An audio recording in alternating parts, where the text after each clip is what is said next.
Hey, and welcome to Meal Prep. Now, if I sound like I'm in a barrel, it's because I woke up sneezing as soon as I got up this morning. I don't know what's causing it or anything. Morning. I just finished walking and I thought I would sit here and do my thing, and people work in the buildings next door, so I'm parking where some of them park. Anyway, I see him a good bit. So that's why I'm sitting here. And the reason why you're seeing it on Monday is because I didn't follow my own rules. I'm supposed to check and make sure I got all the ingredients. I flubbed that up plenty. And then I'm supposed to read over my recipes just to make sure there's nothing I need to do the day before. That's where I messed up. I needed to make my grits the day before because they have to chill in the refrigerator overnight before you cook them. So that's why you're seeing it today. I made the grits this morning.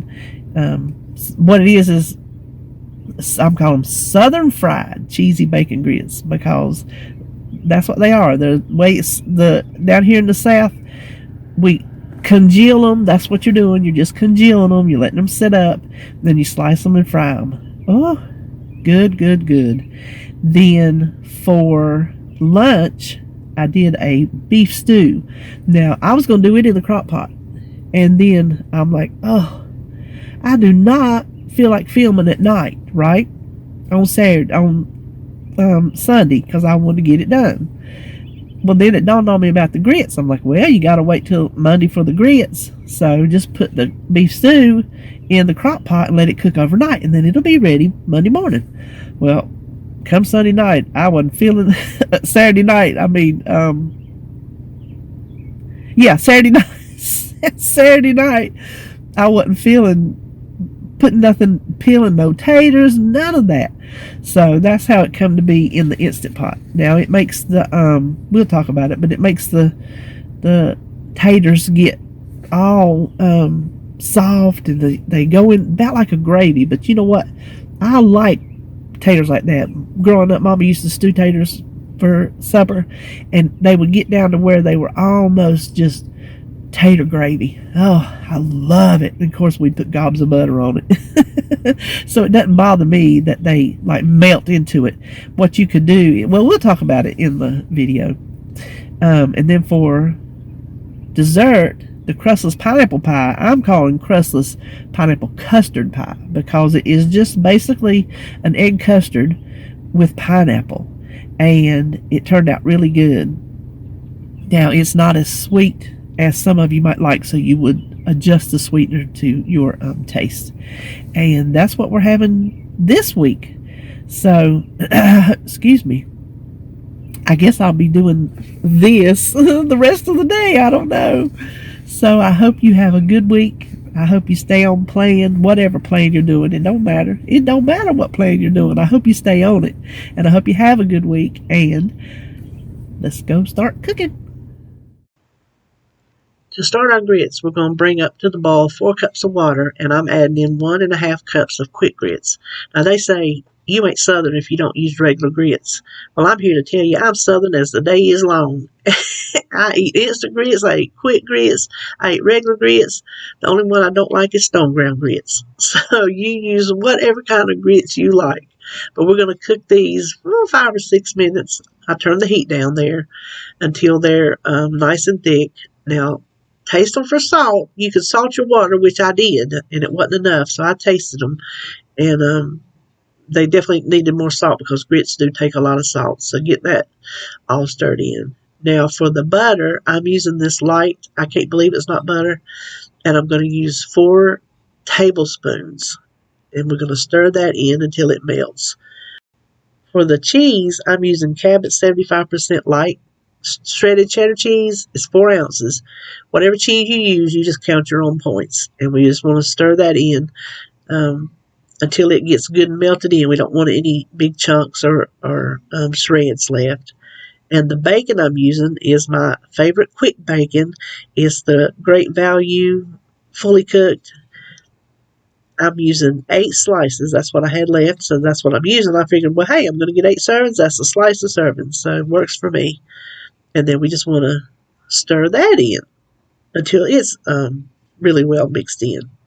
Now, the next thing we're going to do is pour it in a greased loaf pan. And don't ask me what size loaf pan that is. It's like your typical loaf pan. But you can put it in any size dish you want, any shape. Just depends on however you want to slice it.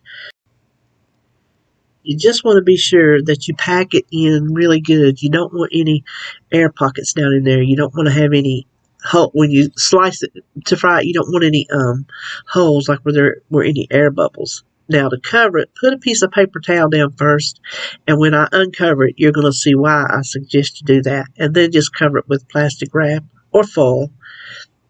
Now, here it has been in the refrigerator all night. I'm going to let you see how much condensation would be sitting on top of your grits if you didn't have that paper towel. You can see it all over the plastic. So I'm trying not to drip that. And then look how wet that paper towel is.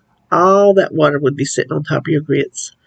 Now, I went ahead and dabbed. There was just teeny little bits, so I dabbed it off. Now, just unmold it, just like a cake. At first, I thought it wasn't going to come out, but it does. It slides right out. Don't worry about that. Just make sure your pan was greased. I don't know if I mentioned that. You can see it's just a solid block of grits. Now, I'm going to slice it into 8 equal pieces. 8 equal slices. To fry mine, I'm going to use 1 block per serving, but I'm going to cut it in half because that's really too thick to get the middle done before the outside gets overdone. Now, the rest of this, I'm just going to scoop up into a little container and keep it in the refrigerator during the week and just pull me out a little slice and fry it like I'm getting ready to show you. The flour, I'm being chintzy with. I got my pan over there heating. 1 teaspoon is 0 points, and I was not willing to pay a point for flour. I just wasn't. So I'm making 1 teaspoon work. You can flour yours as much or as little as you want. You don't even have to flour it, but it gives it a little something that you don't get otherwise. So I'm dividing that teaspoon of flour between both pieces. Now, I'm going to use this here olive oil spray. That ain't that ain't the typical way. There'd be some butter in that pan or some bacon grease in that pan, and it'll be enough to fry it. This is enough to get it crispy and browned without adding all those extra points from the fat. So you can see here, when I flipped it, I don't know if I didn't show you how brown. No, before I flipped it, okay, getting ahead of myself, I sprayed that side with the oil so it would also get crispy. You just don't want dry flour that way. It took 15-20 minutes at least to get them browned on the outside and nice and warm and still creamy on the inside. That's what I'm trying to show you, that it's going to come into like a little piece, a little bite-sized piece, but it was falling apart. It wasn't acting right till I went over to sit down and eat breakfast, and it kind of apart just as pretty as you please. But the inside is still just good and hot grits, just like if you cooked them, and the outside is nice and crispy with that flour coating. I added me a couple eggs on it, and it was a 5-point breakfast because I used 0 points worth of flour. So see, it would have been 6. Now for our not pot roast. What is this? Stew beef. You can fry it if you want to. I'm just stirring it around because I put some house seasoning on it. If you wanted to pan fry it first, you can. Now I'm adding just a couple cloves of minced garlic. You can measure if you want to. This is 2 tablespoons of tomato paste that I actually had in the freezer and was just the perfect amount. The rest is the vegetables is how much you want. You just put how much ever to build your recipe. I had 26 ounces of potatoes, and then just like 1 stalk of celery and a half a bag of baby carrots. Then I don't really like the way red onions look when they cook, but these have been in the refrigerator long enough I needed to use them, so that's why I'm putting red onion in it. Otherwise, I would just put regular white or yellow onion. Now to this is 2 cups of dry onion soup mix that has been made. I make my own, which I'm about out of. 2 tablespoons to 1 cup of water. So I used 4 tablespoons to that 2 cups of water. How much ever a package of dry onion soup mix makes 2 cups, that's how much you want to use. And then we're just going to stir that around. You don't have to stir it around too much. Just kind of get everything down in there a little bit. And we're going to put it on the meat stew button, which is set for 35 minutes. And if you don't have that button or you don't want, just set it for 35 minutes. Okay, now I let it sit. It was like, 17 minutes by the time I went over there. And I want to add some cornstarch and water to thicken it. Here's the part where if you don't want your taters to fall apart, scoop your solid stuff out now, thicken the sauce, and then put your solid stuff back in there. But what I was telling you in the intro, I don't mind when my taters fall apart. I think it's good. But you do however you want to do it. You don't even have to thicken it. You can leave it just like it is. I'm using 3 tablespoons of cornstarch to 3 tablespoons of water, and it thickened it up. With the taters also, fine for me. Now we're going to weigh it. And I already know how much this pot weighs because I keep it on the inside of my cabinet door. It weighs, if we can read that, 28.55 ounces. That's just the metal pot itself. So when we weigh the whole amount, we can subtract the full amount from the pot amount, and we know exactly how much beef stew we have. So I'm writing it down. I'm asking Alexa. I'm having her do my math for me. Turns out it is 6 servings to come out to 44.9 something. So was that 44? I can't see on my own. I'll see here in a minute. I'm not seeing very good on my laptop screen, put it that way. So I just weighed it out. 90. What was that number? Y'all?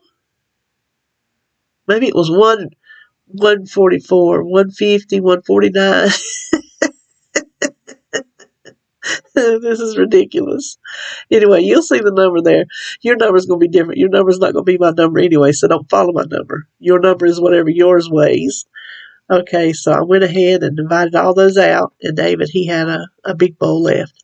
So here is mine turned out to be 7 points for that bowl of beef stew. Now it is pie time. We're going to start with a 20-ounce can of crushed pineapple that we want to drain. I like to take a spoon and just smush it around to get all that juice out because you're going to see there is a lot of juice in this pineapple.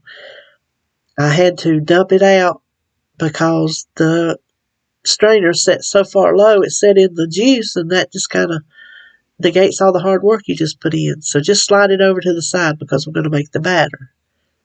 We make it in a blender, and I started with 2 eggs. The butter I'm using is the same light butter, and it is a 1/4 cup melted. Now everything's just going to go right in the blender. So that is a 1/4 cup of the melted light butter, 1/2 cup of whatever sweetener you like, and you can adjust it to make it sweeter if you want to because it's not very sweet. 1.5 teaspoons of vanilla, 1/2 cup of Bisquick, and I use the Heart Smart. I was having to beat it off because I keep it in the freezer and it kind of sticks to the the measuring cup. And then 2 cups of skim milk, and I guess you can use whatever milk you would like. Not sure if almond milk would work or not. I guess you could try. And then we just want to blend that until it's smooth. To make the pies, take 2. These are considered 9-inch deep dish. I don't think they would work in 2 of the smaller, like regular size pans. I think there's too much batter for that. But divide your pineapple in half and just try to get it as even as possible on the bottom of the pie pans. And they're greased. Don't forget to spray them.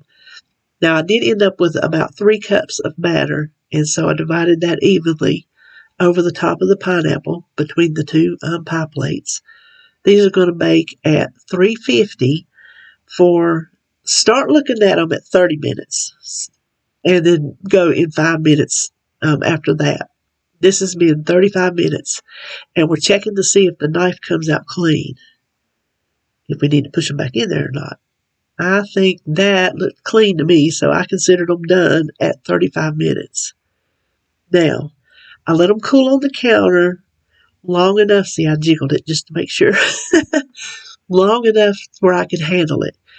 The best flavor and the best texture is going to be when it's chilled overnight. So if you're going to serve these, make sure you make them the day before just for best results. Now, you can eat it warm if you want to, but I think the flavors develop better when they're cold. And like I was saying earlier, see that texture? It's just egg custard. So I give it, I think, look, I went back in for that. I went back in for that piece. I'm like, I want my 2 points worth. That's how much this is. It makes 2 pies. Each pie cut into 6 pieces makes one of these pieces 2 points. So I don't think that's bad for a little treat, a 2-point treat. But I was saying, taste it for sweetness. It's not very sweet. The pineapple is sweet, but the batter is not that sweet. So you taste it and adjust it however you want.